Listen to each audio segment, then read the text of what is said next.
क्या आप जानते हैं कि जब आजाद भारत में दिल की बीमारियों के इलाज का कोई ठिकाना नहीं था, तब एक भारतीय डॉक्टर ने देश के चिकित्सा इतिहास को हमेशा के लिए बदल दिया था।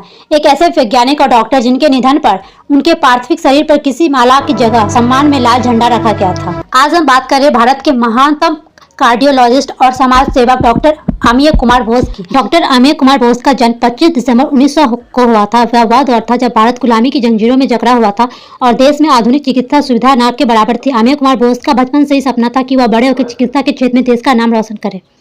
उन्होंने अपनी पढ़ाई पूरी की और साल 1932 और 1933 के दौरान कलकत्ता के कैपिटल मेडिकल स्कूल अस्पताल में जूनियर फिजिशियन के रूप में अपने करियर की शुरुआत की। इसके बाद वे कलकत्ता मेडिकल कॉलेज में सीनियर फिजिशियन और आगे चलकर प्रेसिडेंसी जनरल हॉस्पिटल के कार्डियोलॉजिस्ट इंचार्ज बन गए। उस दौर में जब दिल की बीमारियों का इलाज भारत में बहुत कम लोग जानते थे, तो डॉक्टर बोस ने रोमेटिक और कोरोनरी जैसी गंभीर बीमारियों पर कई रिसर्च पेपर पब्लिश किए। साल 1948 में भारत को आजाद हुए कुछ ही महीने हुए थे। देश के डॉक्टरों को एक ऐसे मंच की जरूरत थी जहां दिल की बीमारियों पर रिसर्च की जाए और इसी सोच के साथ अप्रैल 1948 में कलकत्ता में कार्डियोलॉजिक सोसाइटी ऑफ इंडिया की नींव रखी गई। जानकर बहुत गर्व हुआ कि डॉक्टर अमिय कुमार बोस इस ऐतिहासिक संस्था के फाउंडर सेक्रेटरी थे। उन्होंने न सिर्फ इसकी स्थापना की थी बल्कि आगे चलकर इनके प्रेसिडेंट भी बने थे। आज भारत में कार्डियोलॉजिस्ट का जो भी बड़ा नेटवर्क आप देख रहे हैं, उनकी पहली नींव डॉक्टर बोस ने ही रखी थी। वे सिर्फ एक डॉक्टर नहीं थे, वे चिकित्सा के समाजीकरण के बहुत बड़े समर्थक भी थे। उनका मानना था कि इलाज इतना सस्ता और सुलभ होना चाहिए कि देश के गरीब से भी गरीब इंसान को नया जीवन मिल सके। देश में इमरजेंसी लगने के कुछ ही महीने बाद 14 नवंबर 1975 को डॉक्टर अमिय कुमार बोस ने इस दुनिया को अलविदा कह दिया।